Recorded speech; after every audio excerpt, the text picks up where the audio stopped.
সাকিব দেশের সম্পদ। সাকিব বাংলাদেশ ক্রিকেটের সম্পদ। তার মতো ক্রিকেটার বাংলাদেশে আর জন্ম হয়নি।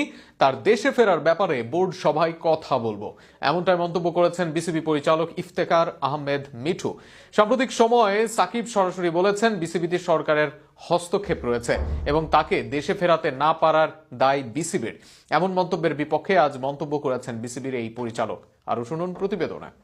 সাম্প্রতিক সময়ে সাকিব আল হাসান একান্ত সাক্ষাৎকার দিয়েছেন আজকের পত্রিকায়, যেখানে তিনি জানিয়েছেন সরকার ও বিসিবি তাকে গ্রিন সিগন্যাল দেওয়ার পর হুট করে তা বদল করে আর দেশে আসতে বারণ করে। এমন পরিস্থিতিতে দায়টা সরকারকে দিলেও বিসিবিকেও ব্যর্থ হিসেবে উল্লেখ করেন সাকিব আল হাসান।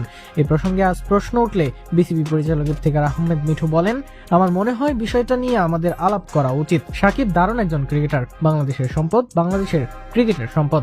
আজ পর্যন্ত ওর মতো ক্রিকেটার বাংলাদেশে আসেনি। যেহেতু আলাপটা উঠেছে, এটা নিয়ে আমি বিসিবির সভাপতির সঙ্গে আলাপ করব, কিন্তু সভাপতি এবং মিডিয়া কমিটির চেয়ারম্যান সিদ্ধান্ত নেবে কিভাবে বিষয়টা নিয়ে কথা বলবে। এর আগে গত 29 ডিসেম্বর সাকিব আল হাসান বলেন, আমাকে সরাসরি ক্রীড়া উপদেষ্টা ও আইন উপদেষ্টা গ্রিন সিগন্যাল দিয়েছিলেন। আমি প্লেনে উঠেছি, বিসিবি থেকে আমাকে পুরো নিশ্চিত করা হয়েছে, তারপর আমি প্লেনে উঠেছি। দুবাই নামার পর তাদের সব জায়গা থেকে আবার বলছে না, তাদের নাকি 12 ঘন্টার মধ্যে পরিস্থিতির অনেক পরিবর্তন হয়ে গিয়েছে, যদি না আসি তাহলেই ভালো হয়। আমি আর যাইনি। বিসিবিতে সরকারের হস্তক্ষেপ হওয়ায় রীতিমতো হতাশা প্রকাশ করেন সাকিব।